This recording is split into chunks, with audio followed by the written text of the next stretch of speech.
उत्तर प्रदेश के यशस्वी मुख्यमंत्री और जिनके बारे में मैं कह सकता हूं कि उत्तर प्रदेश में अराजकता का माहौल समाप्त करने में सारे हिंदुस्तान में शोहरत हासिल की है और उत्तर प्रदेश के विकास को एक नई दिशा भी दी है। ऐसे यशस्वी मुख्यमंत्री माननीय मुख्यमंत्री श्री योगी आदित्यनाथ जी और हमारे उत्तर प्रदेश भारतीय जनता पार्टी के यशस्वी अध्यक्ष श्री स्वतंत्र देव सिंह जी, उप मुख्यमंत्री उत्तर प्रदेश जो कि पहले पार्टी के प्रदेश अध्यक्ष भी रह चुके हैं, जिन्होंने संगठन को एक ऊंचाई दी है, ऐसे श्री केशव प्रसाद जी मौर्य और इसी लखनऊ के रहने वाले उत्तर प्रदेश के पूर्व मुख्यमंत्री, अब ये कह रहे हैं कि मास्क हटा लीजिए, लेकिन यदि मुख्यमंत्री ने मास्क लगाकर भाषण दिया है तो मैं न दूं तो मैं समझता हूं कि यह उचित नहीं होगा। डॉक्टर दिनेश शर्मा जी उप मुख्यमंत्री और उत्तर प्रदेश सरकार के नगर विकास मंत्री श्री आशुतोष जी टंडन, मंत्री श्री ब्रजेश जी पाठक, मंत्री श्री महेंद्र सिंह जी और लखनऊ नगर निगम की महापौर श्रीमती संयुक्ता जी भाटिया, श्री सुरेश जी तिवारी, श्री नीरज बोरा, श्री अविनाश जी त्रिवेदी, श्री मुकेश शर्मा नगर अध्यक्ष, श्री गोविंद नारायण शुक्ला, जिन्हें आप लोग माता जी कहकर पुकारते थे, मैं उन्हें माता जी तो नहीं कहूंगा बल्कि आदरणीय भाभी जी ही मैं कहता रहा हूं जब भी हमारी टंडन जी से उनसे बातचीत होती रही है।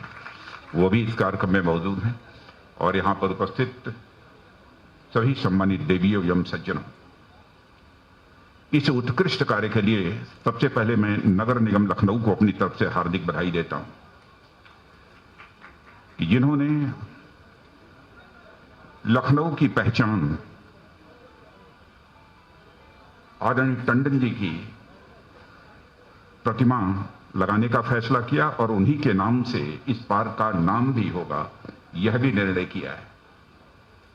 मैं बैठे बैठे सामने से टंडन जी की प्रतिमा को ऊपर से लेकर नीचे तक मैं देख रहा था। मैं इस नतीजे पर पहुंचा कि यदि एक वाक्य में टंडन जी की पहचान के बारे में कुछ कहना है तो हम कह सकते हैं, धोती कुर्ता पहने एक जिंदा दिल इंसान जिसके चेहरे पर बराबर हो मुस्कान, यही है हमारे टंडन जी की पहचान।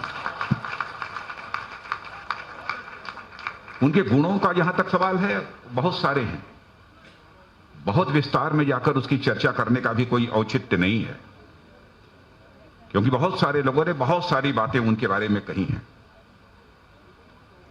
मुझे याद है कि जब भी दिल्ली में भी जब वो सांसद थे और मैं भी सांसद था गाजियाबाद से, तो हम लोगों की भेंट होती थी, कहें लखनऊ का चाट खाए बहुत दिन हो गया, जब इस बार लखनऊ आना तो आप मेरे घर जरूर आना चाट खाने। और मैं कहना चाहता हूं कि वह सुखद अवसर मुझे कई बार आदरणीय टंडन जी के साथ जो है मुझे प्राप्त हुआ है। और लखनऊ के बारे में जितनी बारीक जानकारी टंडन जी के पास थी, मैं कह सकता हूं कि अन्य किसी के मुंह से लखनऊ के बारे में उतनी बारीक जानकारी हमने हासिल कभी नहीं की। हर गली हर चौराहे के बारे में, जो हमारी इस लखनऊ की बड़ी बड़ी हस्तियां हैं उनके बारे में, और लखनऊ ही नहीं बल्कि वो तो अवध क्षेत्र के बारे में भी तरह तरह की कहानियां, तरह तरह के किस्से वह बराबर सुनाया करते थे और उसकी जानकारी देते थे।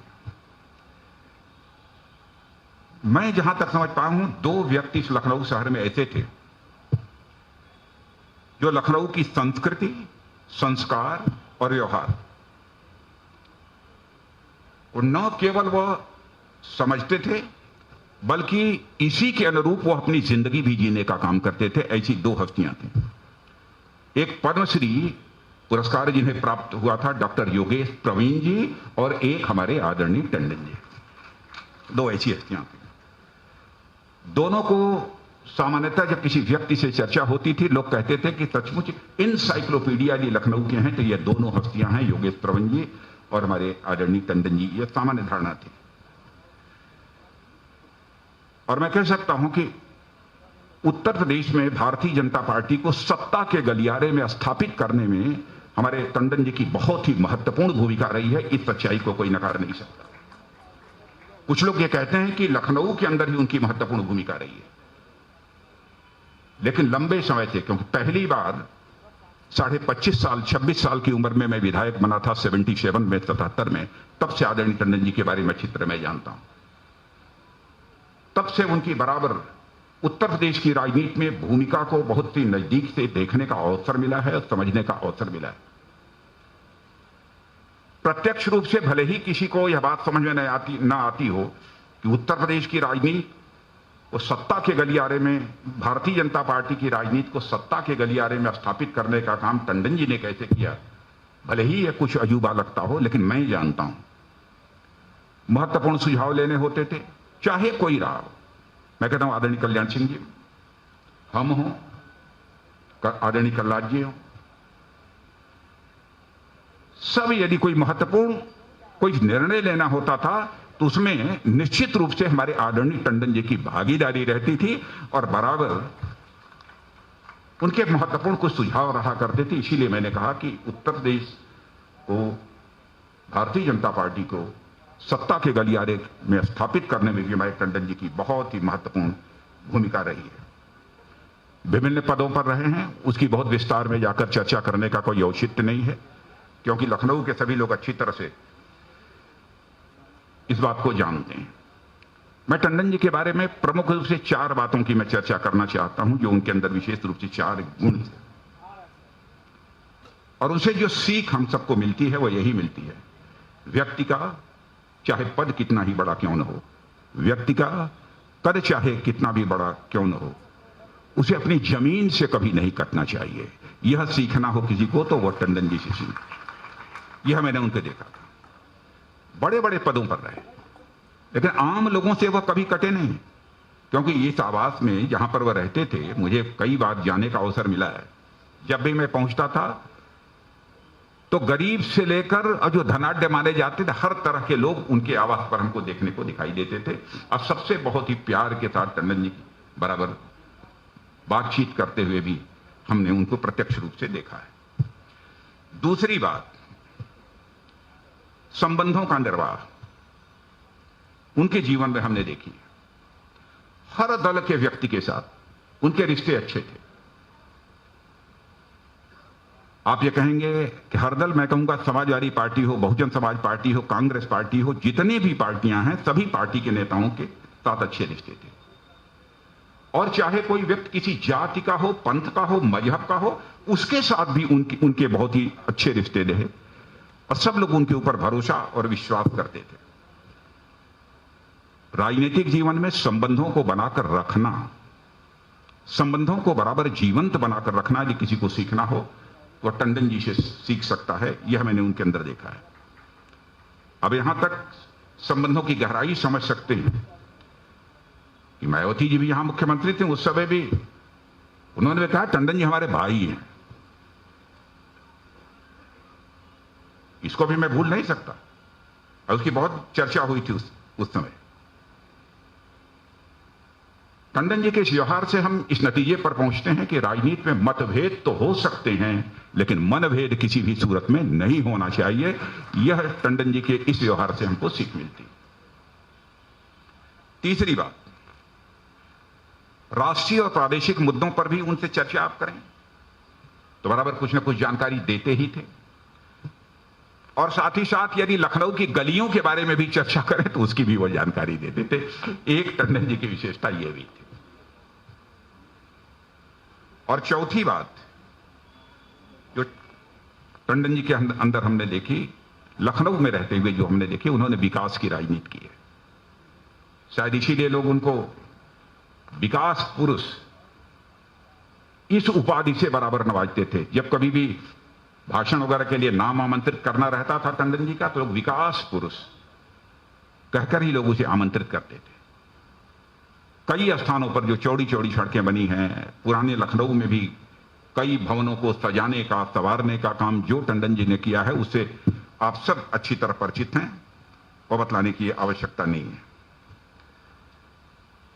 और मैं कह सकता हूं कि आदरणीय अटल जी के साथ जो जिस प्रकार की भूमिका उन्होंने निभाई है, किसी ने कहा कि राम और हनुमान, मैं तो सचमुच उन दोनों लोगों के रिश्ते को जो मैं देखता था, यदि मैं कहूं क्या अटल बिहारी वाजपेयी जी को मैं श्री राम की भूमिका के में देखता था, तो उस समय लखनऊ के लिए आदरणीय टंडन जी को मैं लखनऊ के लखन की भूमिका में देखता था। यह रिश्ता दोनों का। और अटल जी तो सचमुच उनको बेहद प्यार करते थे, और प्यार ही नहीं करते थे, उन पर वह पूरी तरह से विश्वास भी करते थे। और उनकी सबसे बड़ी मौलिकता थी टंडन जी की, बराबर उनके अंदर सबसे जुड़ने का भाव होता था। इतना ही नहीं, अपनापन देने का भी भाव होता था, और इसके कारण सबका हो जाने का भी भाव उनके अंदर बराबर बना रहता था। यह टंडन जी के व्यक्तित्व की एक सबसे बड़ी विशेषता थी। मुझे एक बार उन्होंने बतलाया था कि तरुण भारत का भी संपादन कभी हमने किया है। मुझे जानकारी नहीं थी, उन्होंने मुझे बतलाया था तरुण भारत का भी हमने संपादन किया है, यह अवसर मुझे मिला है। और उसका विमोचन एक अंक का तरुण भारत का यदि किसी ने किया था तो अमृतलाल जी नागर ने किया था उसका विमोचन। और अमृतलाल जी नागर के बारे में कहा जाता था कि वो लखनऊ को एक बहुत समझने वाले और लोगों को समझाने वाले एक ऐसे वह साहित्यकार थे। तो उस पुस्तक के विमोचन, उस तरुण भारत के एक अंक के विमोचन के समय अमृतलाल जी नागर ने यह कहा था कि मैं कह सकता हूं, अभी तक मैं समझता था कि लखनऊ के बारे में मैं ही सबसे अधिक जानता हूं, लेकिन अब मैं कह सकता हूं हमसे ज्यादा यदि कोई जानता है तो टंडन जी जानते हैं। यह बात अमृतलाल जी नागर ने भी उनके बारे में कही थी। एक ऐसा उनका व्यक्तित्व था। लेकिन जब कोई अपने बीच नहीं रहता है तो उसकी स्मृतियां ही शेष बचती हैं, और उनकी स्मृतियों का ही स्मरण करके उनके साथ स्वाभाविक रूप से हम सब जुड़ते हैं।